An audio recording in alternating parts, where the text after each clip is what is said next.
Okay, everyone, I'm going to go ahead and call this meeting to order tonight because our first order of business is to elect a new chair and vice chair. Let's see, we have a quorum with 7 members present. Please make sure your phones and other mobile devices are silenced. And I'd like to introduce Joel, our GIS specialist, to all of you. He's going to be helping me with the computer at our meetings. And then I'm not sure if you've ever met Molly, who is our city attorney. She's going to be here tonight. So do we have a nomination for chair? I'd like to make a motion to nominate Michael Gordy for chair. Do we will you accept that? Yes. Okay. Do we have a second? I'll second. Okay.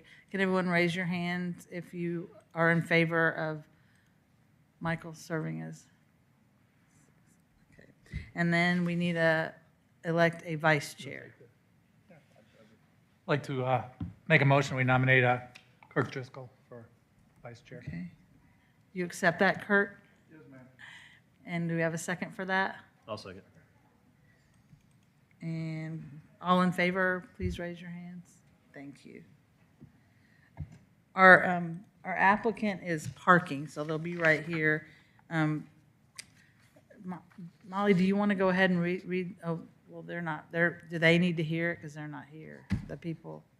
I'll go ahead and read them. Okay, thank you. And then I can jump on the mic and remind them if need be. An individual requesting to be heard on a matter related to the purpose of the hearing must be recognized by the chair before addressing the board. Upon rising to speak, the speaker must identify himself or herself and furnish a home or business address before proceeding with any comments or remarks. The board will allow the proponents a total of 10 minutes to speak in support of an application. Opponents will be allowed 10 minutes to speak in opposition. Comments are accepted first from the applicant, followed by persons speaking in favor, and then from those in opposition. Upon conclusion of any opposing comments or presentations, the chair will allow the applicant to offer rebuttal if any time is remaining in the original allotted 10 minutes.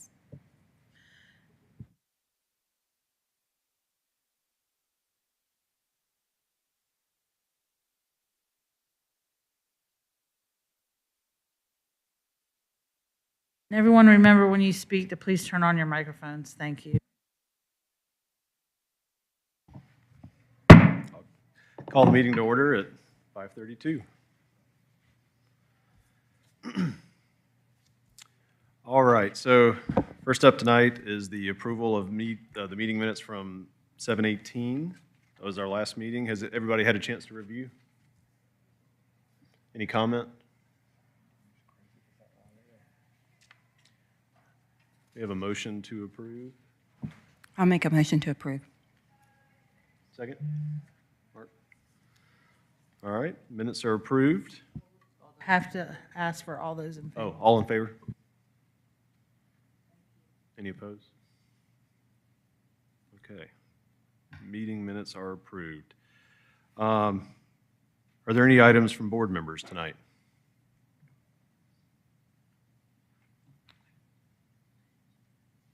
Oh, yes. Excuse me. We need to do, please stand with me for the Pledge of Allegiance. I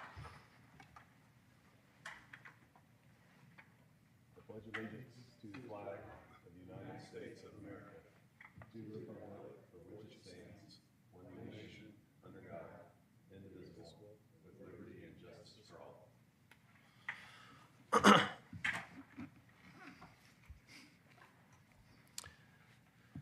All right, so no items from board members. Are there any items from staff? No items from staff. All right. So first up for the public hearing tonight is V-25-01, 12539 Darvish Lane setback variance. It's a consideration of a variance from Unified Development Code subsection 2.3.3B and UDC subsection 2.3.3C to reduce a swimming pool setback from 20 feet to 10 feet. The property is located at 12539 Darvish Lane and is legally described as being located in land lots 1165 and 1166, 2nd District, 1st Section, Fulton County, Georgia. Mr. Woodman.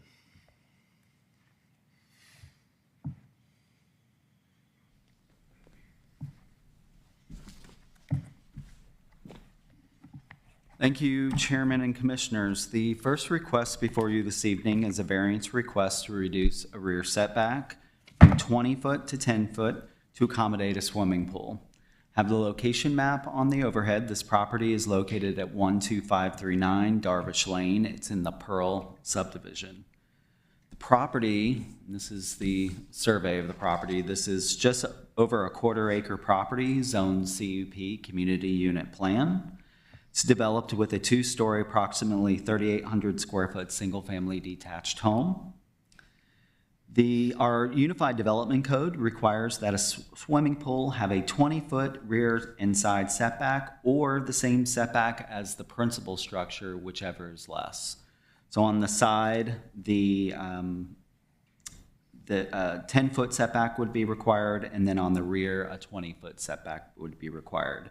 And that is the subject of the variance request before you, is the rear setback for the swimming pool, reducing it from 20 feet to 10 feet. So this is the applicant's site plan, and just kind of to orient you, the swimming pool is being proposed in this general area. So this is the site layout of that pool. This is the existing home here. And then this is the pool area that they're proposing to add to the property. The 10-foot rear setback would be actually from the spa feature is here. This is the swimming pool in this location here. The swimming pool proposed on this property is about 500 square feet. We did look at this subdivision to see if there are other lots with swimming pools. There are two properties within this same subdivision with existing swimming pools of similar size. In fact, the neighbor if you're looking at the home to the right of this property, also has a swimming pool. The applicant is not proposing any tree removal with the installation of the swimming pool. And we did look at the review criteria for a variance, and we found that the property does have an unusual shape. It is a cul-de-sac lot. You've probably heard that before. It does have an unusual shape. The home is situated on the lot at an angle to the rear property line, so that we do believe that there is hardship here to justify the applicant's variance. In addition, the applicant did provide letters of no objection from all adjacent properties as well as the HOA. We did find other similar examples of variance requests to reduce setbacks associated with the swimming pool. Most recently, this board considered rear setback reductions for swimming pools at 1060 Gramercy Lane. That was in November of 2023. And then at 550 Ebley Place in October of 2023, there were similar variances approved. With that, staff is recommending approval of the applicant's request, subject to one condition. That condition states swimming pool shall be permitted as depicted on the submitted site plan with a 10-foot rear setback. And if you have any questions, I'd be happy to answer those. Any questions from the board? I have one. So on the back setback, is that the HOA property to the back? Where it said Windward? So the property in the back is actually in a different subdivision. Okay. And that subdivision is located in Windward. But the applicant, as part of this notification requirements, had to notify all adjacent touching properties, including that property. Okay, thank you.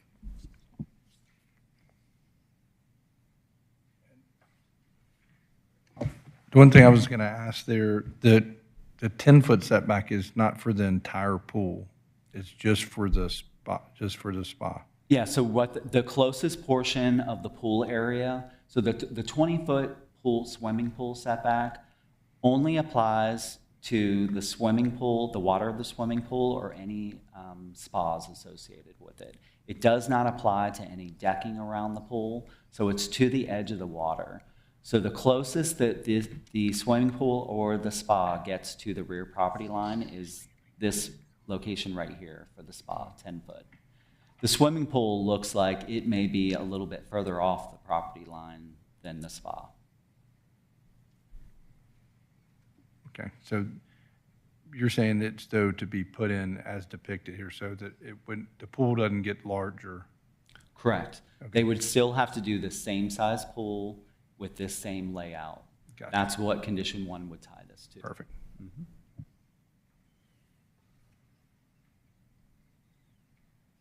All right. Thank you, Mr. Woodham. Would the applicant like to come forward? Please state your name and your address when approaching the mic. Good evening, Chairman and Commissioners. Thanks for having us. My name is Dinesh Senanayaka, and my wife right there is Monica Senanayaka. Pleasure to meet you. Thank you. Would you like for me to state my case? Yes, yes. Yeah, of course. So we're trying to put a pool, as you saw shown in the plan. There's a unique situation here with the size of the lot and the shape of the lot, as he explained. So our request is that you would be so gracious to approve this request so that we can install this pool as we shown on the plan. Another unique feature is that, although it was not visible in the plan, the rear neighbor is not immediately behind that property line that you saw. There's another 20 to 30 feet behind that is kind of an unused area. The lot shapes towards like a weird hill shape, and then his property line is beyond that. So he doesn't, technically I guess that's his property, but he doesn't use that space. He doesn't see the pool, it's in a different elevation, so from his perspective, now he's not here to say it, but he's signed the letter, but from his perspective, this doesn't impact him at all because of that gap between our properties. Hopefully that was helpful. Any questions from the board? I don't have a question. Can I make a comment? Sure. Good. Yes. I'm gonna do that thing that like annoys me when other commissioners or something make a comment. I'm just gonna say, for the record, because I've had a pool in my backyard before, you may wanna consider how far the hot tub is from your house, because in the winter, it's the furthest part from your steps. That's all I have to say. Thank you for sharing that. In fact, it just occurred to me as I was looking at it on the screen that we may want to even consider moving the hot tub towards the house, but now it's kind of, baked in, so to speak. But I appreciate the consideration. So we will not go beyond that 10 feet, but within that 10 feet, I might coordinate with the city as we are doing the permitting process to figure out whether we can reshape that. Thank you for your comment. No, I really do appreciate it because we have two neighbors with pools, and I've seen them, doing the walk to the hot tub. Thank you so much. All right, well, thank you very much. Thank you. Is there any public comment? Okay. Anything from the board? Make a motion?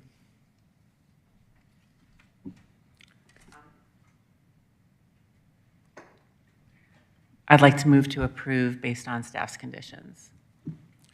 Second for that. Have a second? All right. All in favor? Any opposed? All right.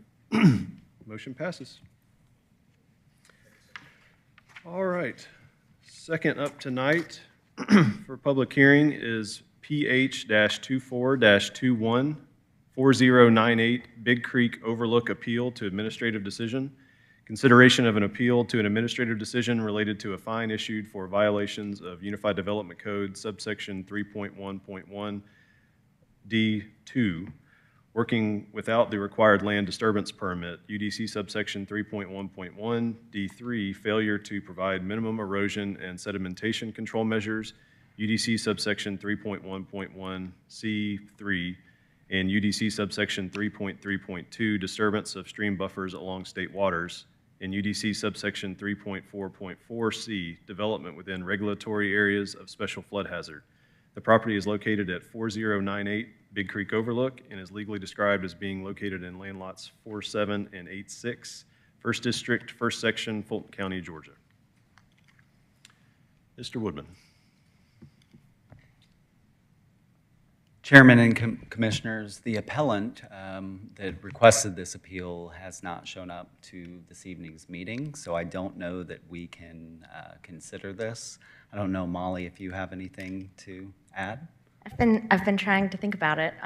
There's nothing that I've found in the UDC that says one way or another. There are codes out there where it says that if an applicant fails to appear, then it's automatically denied. You do not have that in your code. I did want to confirm that this was, the notice was sent to him and he Yes. received, did he confirm receipt? Yes. Okay. Yeah. So then, if it was properly advertised and the notice was sent to him, you could go ahead and hear it and take it up based on what's in the record, his appeal, notice of appeal in the letter, and hear from staff, or you could postpone it and put it on the next available agenda, which I think would probably be the March one, given the 30-day requirement for this. Yes, we'd have to re-advertise. So, and I don't know, at this point, we don't know what may have caused his delay, whether it's traffic. If he doesn't have our office, a cell phone number, he wouldn't be able to reach us. I can't give you any more information than what Michael has, that he's not here for whatever reason that may be. So I think given the lack of guidance in the UDC, I think you could go either way. A conservative approach would be to postpone if you wanted to give him the opportunity. Does the board have a position on that? I'd like to see the issue addressed tonight and resolved tonight. Okay. Personally.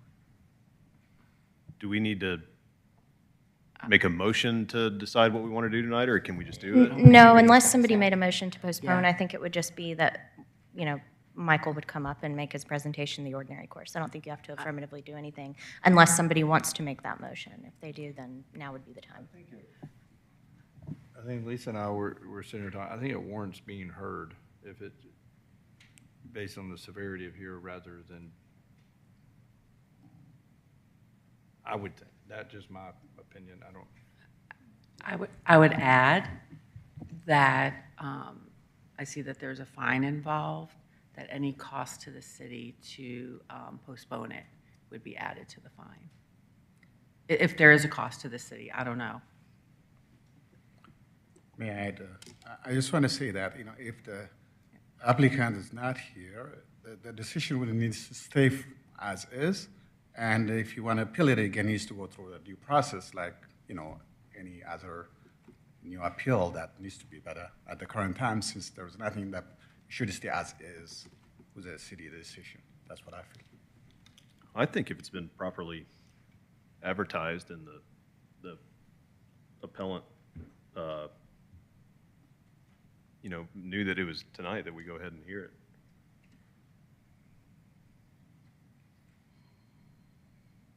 So I guess maybe you guys need to take a vote as to how many would like to have it go forward tonight. Well, I think if there's, I don't know if there's been, it doesn't sound like there's been a motion Yeah, no yet. motion. So unless there's going to be a formal motion to postpone, I think it would go forward. Okay. Mr. Wobin, would you like to present?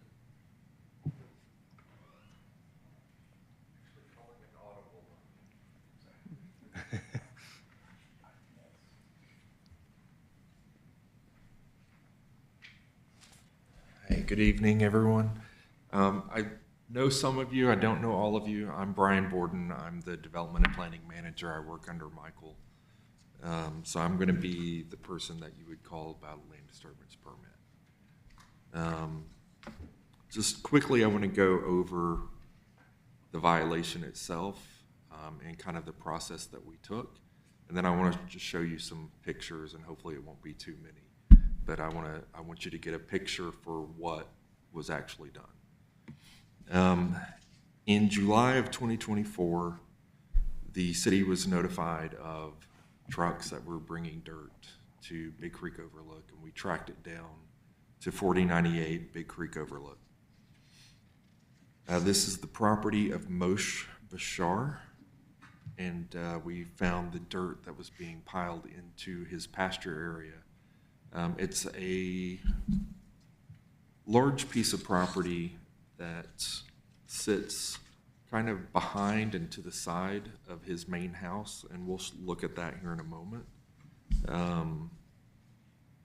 He violated directly 5 different sections of the code and could have resulted in a fine of about $10,000. Staff doesn't prefer to issue fines. We prefer to see that money be put towards resolving the problem.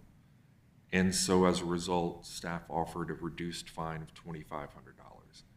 And even that is on a higher end of what we would normally offer. Just to go quickly over the violations, the first would be the impacts to, or the work that was being done near the Big Creek, the tributaries of Big Creek, and the floodplain related to Big Creek. All of that work would have required a land disturbance permit. So that's the first violation. The second, the soil that was dumped there, it didn't even just remain in piles, it was spread around. So it wasn't all left there in piles. The soil that was dumped, again, wasn't contained within an erosion control, any kind of fencing or anything to prevent the soil from leaving the site. With the close proximity to the streams, again, already being inside a floodplain, it could have further impacted streams downstream from the site. The areas that were filled in with dirt are located within stream buffers, and those would have required prior authorization from the city. And for the type of disturbance that was done on this site, it would have been necessary to go to city council for approval. And then finally, because the area is in a special flood zone area, it would have been necessary to have done some additional studies to show that any impacts that were created by bringing additional soils onto the site would not cause a problem for a property downstream. There's a couple, I think, different varieties that they could do. There's like a cut and fill study. There's another one that I don't have in front of me, but there would have been a possibility to show that they were taking dirt out from somewhere else to compensate for the amount of soil that they were adding. We also gave some additional ideas to him in previous communications, because in February of 2022, Mr. Bashar had contacted 2 of our staff employees about the same project that was done. And I'll show you some of the limits of that area here in a moment. Right now, I want to just go ahead and jump into some of the pictures so that you can get a better idea of what we were looking at. So this is the first, and it's just a Google Street View. This is Mr. Bashar's home over here, but the driveway to his pasture area and barn is here. So this is his neighbor's driveway, this is his driveway, this is a driveway that is shared with another resident here, but that extends beyond that and goes into farmland back here.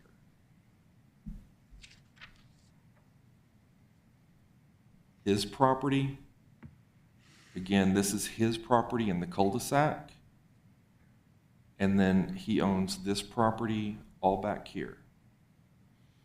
This blue area is all floodplain. Staff estimated that the work that was done is in this green shaded area here. After having his engineer prepare some documentation for us, his engineer has determined that the work happened here in the red area. And you can see, here's Big Creek back here, here's some of the tributaries coming through the site, and you can see their related buffers and whatnot. And from back in 2022, when he contacted us, in red here is where he wanted to place the dirt 2 years previously before this happened. And if you take a look at the, well, I didn't bring that one, you can kind of see here that there's a line right here associated with this home. that is this line right here.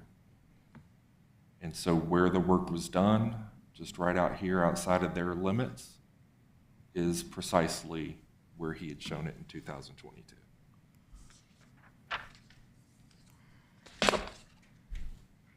Then just to jump over to when we got out onto the site, July 25th, 2024, here is 2 different trucks entering and exiting the site. Here's an additional truck from a third company entering the site. Here you can see the driveway extending down to the pasture area, and you can see the truck here as it's trying to exit, and another close-up shot of him coming out of the driveway. This is the floodplain area that was filled. Here is just another shot of that. In this one, you can see that there was heavy equipment back there that would help with moving the dirt around to flatten that area out. And here's a second picture showing the same.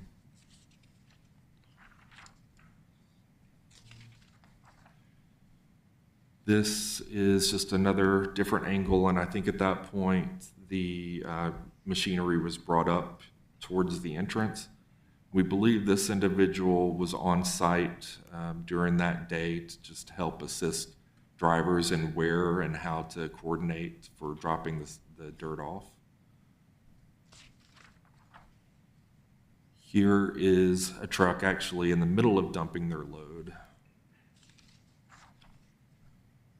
This is the gate that would normally keep anyone out from entering this area. This is the paved driveway all the way to it that's so covered in dirt that you can't really even tell it's paved. And just outside on the neighborhood street is all the mud that was being tracked out into the neighborhood.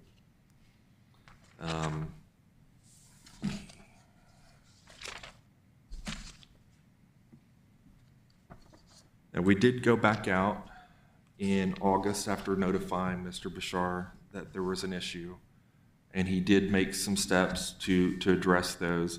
I didn't want to go into those tonight, so I didn't bring all of those pictures. I assumed that Mr. Bashar would be here to present his case. But what you can see here is that in August 2nd, there were still piles of dirt that were there.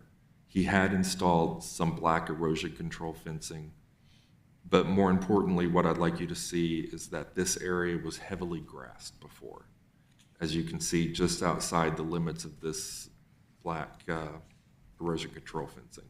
So this area that's piled with dirt would have looked pretty similar to the area outside.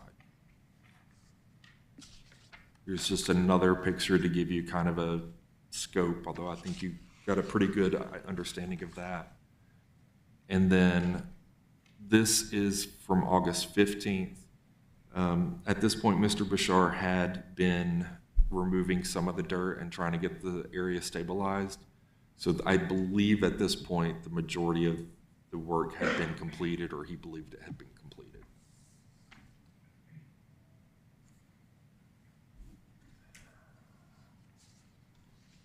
I believe that's all of the images that I was wanting to share with you tonight. I did bring some extra things, but I don't think that it's necessary to go over those right now. I don't know if you have any questions for me over the process that we've gone through, the violation itself, or some of the images that you may have seen, but I'd love to hear those. When you notified him of initially that, he was in violation, was there a stop work order associated with that? Yes, sir. Stop work order was issued. It was posted on that gate to the pasture area, as well as we left cards at the family's door so that someone would contact us. Mm-hmm. But work continued though, correct, after that? My understanding is that from what I've heard from our inspectors, is that they believe some dirt had still been moved around and potentially additional dirt may have been brought into the site. I have a question. So, once actually this has been notified, what are his actions? Did he take any actions to mitigate or improve, or how's the reactions that he respond? How did he respond? Sure. So what we do when we issue the violation and communicate with them is we give them a process that outlines the steps they need to take in order to bring themselves back into compliance. He did take some initial steps, and we would have liked for him to have gone further. We're still working with him on our being able to understand that all of the soil has been removed and that the site has been taken back to the prior existing grades. At the end of the day, what's most important to us is to make sure that the grades remain the same as they were before the project happened so that we don't cause any flooding problems for other properties. And then number two, that area becomes stabilized with some type of vegetation that'll hold that soil in the future so that it also doesn't end up running away later on with rains. We do know that that area floods. He did send us a picture showing it flooded. So we do understand that he has some difficulty in getting that area stabilized, but I think that's a thing that's going to fall on him to address.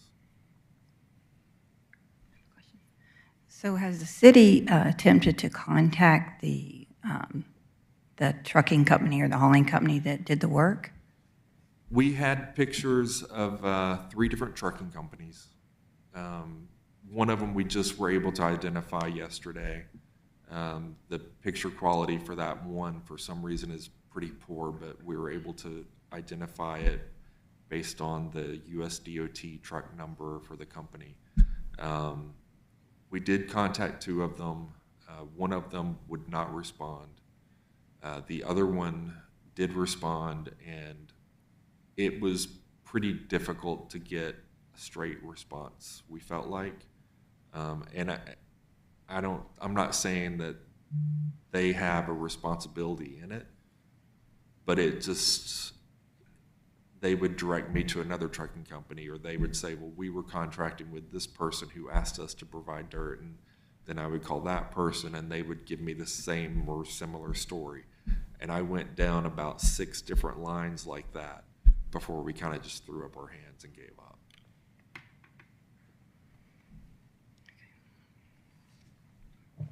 One question I have here is that I was reading through his response back.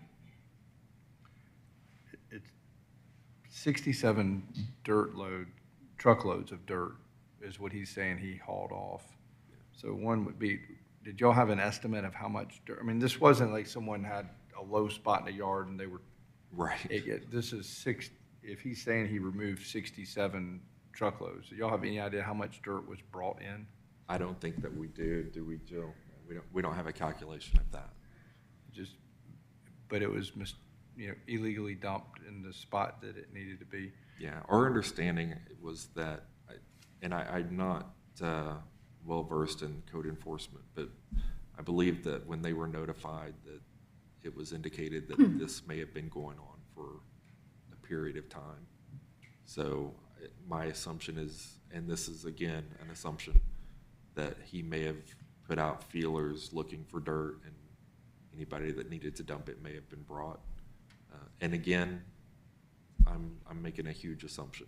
Yeah. It very well could have been that it was an illegal dumping site that people just word of mouth talked about. But it would be pretty ironic that it gets dropped in the same location where we were contacted for in 2022. And drive through someone's driveway that's gated. Yeah. It doesn't look. I mean, I question just to do is, because I look down at his compliant measures number 3, where it sat there and it says, a police report was filed to document the unauthorized activities and departure, or to defer future illegal dumping. Is that saying he filed it, or does he? So He filed it, yes. Yes, we confirmed that with the police department and have a copy of the case file. Yeah. So I would love, I guess, depending on how this goes today here, if it's come back in, I mean, that's a pretty serious step to take if you're, I just find it hard to believe that 67 truckloads would be dumped in my backyard and that's not done in an afternoon. Yeah, and he does state that he was out of town for 2 weeks during that time frame. We believe his family was still present on site. We do know that his dogs were there because we got a picture of the dogs when we placed the cards in the door to let them know who to contact. So we do know somebody was at least coming around. And one of the visits that the inspectors made there, the dogs were released out. And so our inspectors ran like bandits to get back to their cars just to be safe. So we know somebody was there at that point. Yeah, thank you. How many other issues of 20 or more dump trucks of dirt being dumped in place in the city are you aware of? Any other situations where somebody? So I've only been doing this with the city for about 9 years. I've not heard any prior instances of this. I think I'd hate to speculate, but yeah, for me, I've not heard any instances similar to this. And this case has been scheduled previously, it's been postponed before? Correct. Do you know how many times? This would be the second time that it would be heard. Okay, So thank you. postponed once. Going back for another question, like work like this one, does it require any regulation? They need to get a permission from the city first? Same like, tree cutting, did he go through the right way? Did he do it right? No, he as I had mentioned, he contacted us in 2022. We told him the process that he would need to take. In this instance, in 2024, he didn't make any contact with employees of the city to talk about that, and instead we just had the illegal dumping.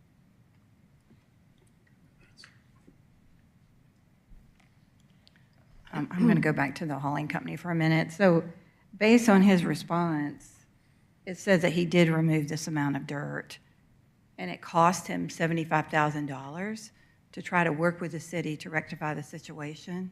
I would think that he would want to go after the trucking company if they were, and this is just a comment from me, if it cost him $75,000 to rectify that with the city. But, he's not here, so we can't really ask him that question. I believe the police report was filed after, about 4 days after we had put the stop work order on, and I believe he stated that in his letter. He filed the police report so he could take care of it with his insurance company. So I think he just filed a claim with his insurance company rather than going after any of the individual contractors.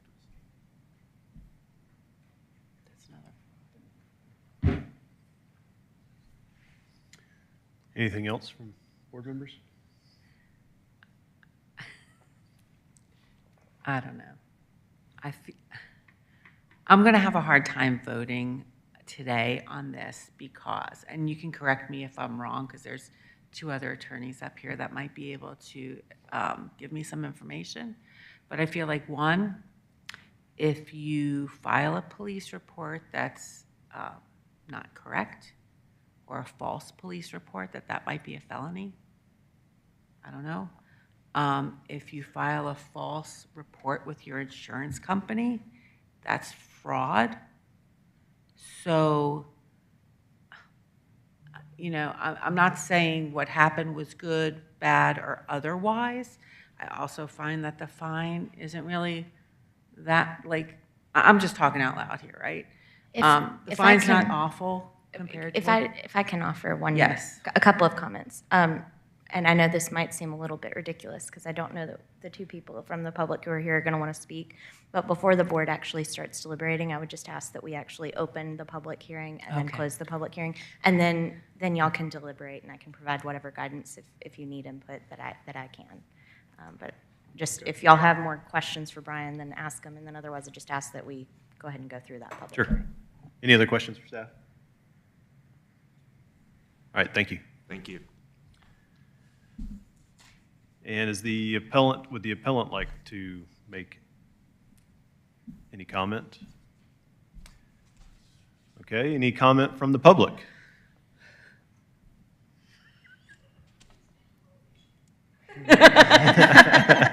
Okay, I think you could All right. close the so, public hearing at this Discussion from the point. board. I mean, the only question, can you hear me? That I have is because of this kind of quirk, this anomaly in the code with what happens if somebody receives notice, you can prove they received notice and they don't appear. What's the risk? I mean, that would be my only reason to postpone it because it's the conservative approach and we've got this hole in the code that.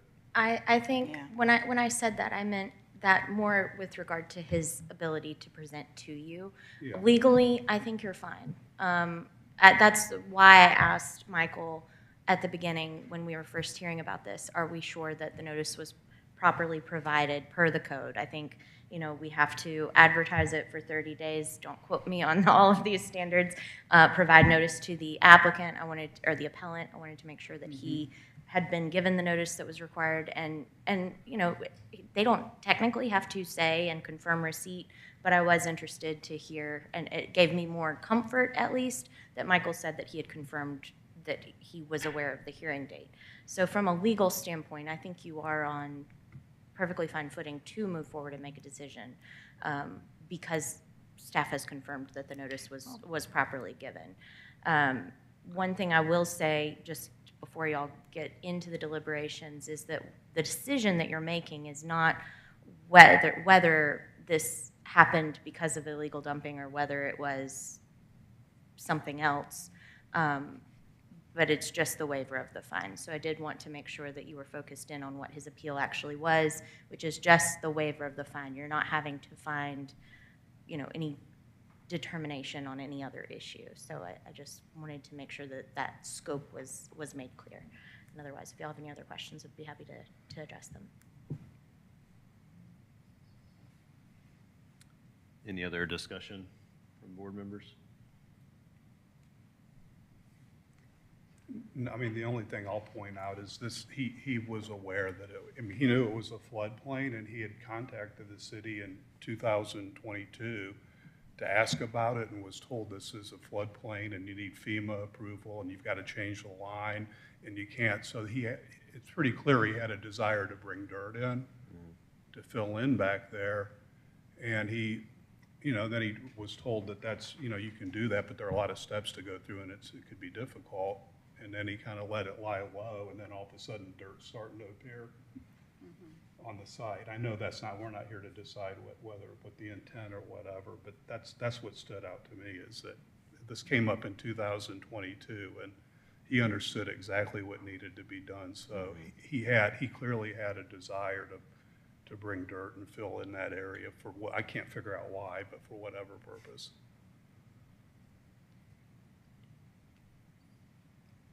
Any other comments?